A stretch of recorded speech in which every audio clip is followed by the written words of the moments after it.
Madalas ko itong naiisip nitong mga nakaraang taon, and kailangan ko na talaga itong ilabas kasi ang bigat-bigat na. Nung bata pa kami, ang sama ko talaga sa kapatid kong bunso. Hindi ko alam kung bakit. Hindi ko alam kung selos ba yon o kung galit ako sa mundo, pero ang totoo, wala talaga akong dahilan.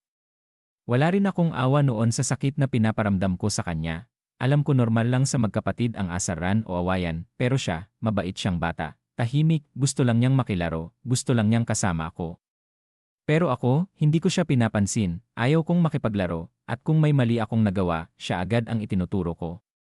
May isang beses pa nga na bumagsak yung nakasabit sa kwarto, wala naman talagang may kasalanan, aksidente lang, pero nung pumasok si mama agad ko siyang sinisi. Kasi alam kong ako ang papagalitan, siya, halos di pa nga marunong magsalita nun, ganun pa siya kaliit. Lagi akong napapalo nung bata pa kami, at sa palagay ko, kahit hindi excuse, doon ko siguro natutunan na normal lang ang pananakit. Kaya bawat beses na naiirita ako sa kapatid ko, sinasaktan ko siya. Pero kahit anong gawin ko sa kanya, gusto pa rin niyang makasama ako, madalas meron siyang gawang drawing para sa akin.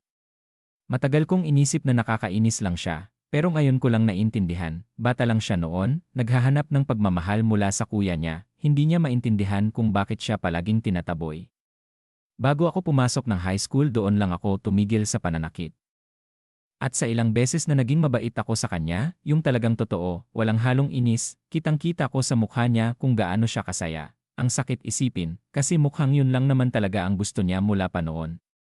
Ngayon, 21 na ako at siya 18, hindi kami magkaaway, pero hindi rin kami close. Parang magkaibang mundo na kami, hindi ko alam kung kaya ko ba siyang kausapin tungkol dito, baka mawerdohan lang siya o matawa. Pero sa puso ko, ang tindi ng pagsisisi ko.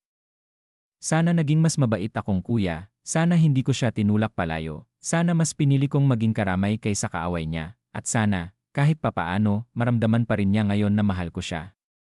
Kahit hindi ko masabi ng direkta.